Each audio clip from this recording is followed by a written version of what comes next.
ఈ రోజు ఈ వీడియోలో కింగ్స్టన్ అనే సినిమా గురించి మాట్లాడుకుందాం. జీవి ప్రకాష్ కుమార్, దివ్య భారతి లీడ్స్ గా కమల్ ప్రకాష్ డైరెక్షన్ లో వచ్చిన అడ్వెంచరస్ హారర్ మూవీ ఇది. ఈ సినిమా స్టోరీ ఏంటి, దీని మీద నా ఒపీనియన్ ఏంటి అనేది ఇప్పుడు తెలుసుకుందాం పదండి. ముందుగా ఈ సినిమా స్టోరీ ఏంటంటే, ఈ సినిమాలో మన hero Kingston AKA king Thomas అనే గ్యాంగ్స్టర్ దగ్గర స్మగ్లర్ గా పనిచేస్తూ ఉంటాడు. తనే కాదు, వాళ్ళ ఊళ్ళో మగాళ్ళంతా తప్పనిసరి పరిస్థితుల్లో థామస్ దగ్గరే స్మగ్లర్స్ గా పనిచేస్తూ ఉంటారు. అయితే వీళ్ళకి సముద్రపు జలగల స్మగ్లింగ్ అని చెప్పి ఆ ముసుగులో థామస్ డ్రగ్స్ స్మగ్లింగ్ చేస్తూ ఉంటాడు. ఇక ఈ విషయం తెలిసాక మన హీరో థామస్ కి ఎదురు తిరుగుతాడు. సముద్రపు జలగల స్మగ్లింగ్ అంటే దొరికితే ఫైన్ వేస్తారు, లేకపోతే 6 నెలలు జైల్లో వేస్తారు. కానీ డ్రగ్స్ స్మగ్లింగ్ అంటే కనపడంగానే కాల్చి పారేస్తారు, మా వల్ల కాదని మన హీరో తన ఊరి వాళ్ళందరితో కలిసి థామస్ దగ్గర పని మానేస్తాడు. ఇక ఊరు తిరిగి వచ్చాక బతుకు తెరువు కోసం మన హీరో చేపల వేటకి వెళ్దాం అనుకుంటాడు. కానీ వాళ్ళ ఊళ్ళో చేపల వేట మీద బ్యాన్ ఉంటది. గత 40 ఏళ్లుగా సముద్రానికి కంచె వేసి అందులోకి ఎవరిని వెళ్ళనివ్వరు. దీనికి కారణం ఓ ప్రేతాత్మ. గత 40 ఏళ్లుగా ఓ రక్త పిశాచి ఆ సముద్రాన్ని ఆవహించి వేటకి వచ్చే వాళ్ళందరినీ దారుణంగా చంపేస్తుందని ఆ ఊరి వాళ్ళ నమ్మకం. కానీ మన హీరో ఇవన్నీ మూఢనమ్మకాలని ప్రూవ్ చేసి ఊరి వాళ్ళకి జీవనోపాధి కల్పించాలని తన ఫ్రెండ్స్ తో కలిసి బోట్ తీసుకొని సముద్రంలో వేటకి వెళ్తాడు. మరి తర్వాత ఏం జరిగింది? ఆ సముద్రంలో నిజంగానే ప్రేతాత్మ ఉందా? ఉంటే అది అక్కడికి ఎలా వచ్చింది?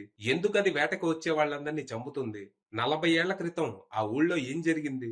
అసలు ఈ థామస్ ఎవరు? తనకి ఆ ఊరికి సంబంధం ఏంటి?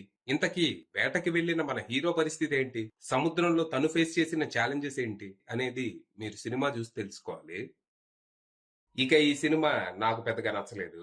ఓ 2-3 హారర్ సీన్స్ తప్ప మిగిలిన సినిమా అంతా చిరాకొచ్చింది. సినిమా కాన్సెప్ట్ వరకు బానే ఉన్నా కథా కథనాలు మాత్రం చాలా లేజీగా ఉన్నాయి. సినిమా ఫస్ట్ హాఫ్ చాలా నీరసంగా సాగుతుంది. 1982లో తూతుక్కుడి అనే ఊళ్ళో ఓ ఇన్సిడెంట్ జరిగి వాళ్ళ సముద్రానికి దెయ్యం పట్టింది అని సినిమాని చాలా ఇంట్రెస్టింగ్ గా స్టార్ట్ చేస్తారు. ఇక ఆ తర్వాత క్యారెక్టర్ ఇంట్రడక్షన్లు, ఓల్డ్ బిల్డింగ్ అని చాలా టైం తినేస్తారు. ఇవేవి ఇంట్రెస్టింగ్ గా అనిపించకపోవడంతో సహనానికి పరీక్షలా అనిపిస్తుంది. ఇక్కడ హీరోని రఫ్ అండ్ టఫ్ గా ఓరమాస్ గా చూపించాలని ట్రై చేశారు గానీ పెద్దగా వర్కౌట్ అయితే అవ్వలేదు. ఇక మన హీరో ఎప్పుడైతే స్మగ్లింగ్ మానేసి చేపలు బట్టి తన కాళ్ళ మీద తను నిలబడాలి అనుకుంటాడో అక్కడి నుంచి అసలు కథ మొదలైంది. సముద్రంలో దెయ్యాలున్నాయని తెలిసి కూడా వేటకు వెళ్లటమే ఇంటర్వెల్ ట్విస్ట్. ఇక ఫస్ట్ హాఫ్ తో పోలిస్తే సెకండ్ హాఫ్ చాలా బెటర్ ఉంది. ఇక్కడ చెప్పుకోవడానికి ఒక 2-3 సీన్లన్నా బాగున్నాయి. సెకండ్ హాఫ్ అంతా మోస్ట్లీ సముద్రంలోనే జరుగుతుంది. ఇక్కడ వచ్చే ఒక 2 హారర్ సీన్స్ చాలా బాగున్నాయి. ఇంకొన్ని హారర్ సీన్స్ లో ఐడియాస్ బానే ఉన్నాయి గానీ గ్రాఫిక్స్ చాలా నాసిరకంగా ఉండటంతో తేలిపోయాయి. ఇక ఇక్కడ 1982లో ఆ ఊళ్ళో ఏం జరిగింది అనే ఫ్లాష్ బ్యాక్ ని 3-4 కోణాల్లో రిపీటెడ్ గా చూపించి ఇంకా చిరాకు తెప్పిస్తారు. ఇక క్లైమాక్స్ ని ఎలాంటి సర్ప్రైజులు లేకుండా చాలా సాదాసీదాగా ముగిస్తారు. అలా మొత్తంగా సినిమా అయ్యాక దండంరా బాబు అనుకుంటూ థియేటర్ నుంచి బయటకు వచ్చాను. పర్ఫార్మెన్స్ల పరంగా జీవి ప్రకాష్ కుమార్ పర్లేదనిపించాడు. ఇక అంతే.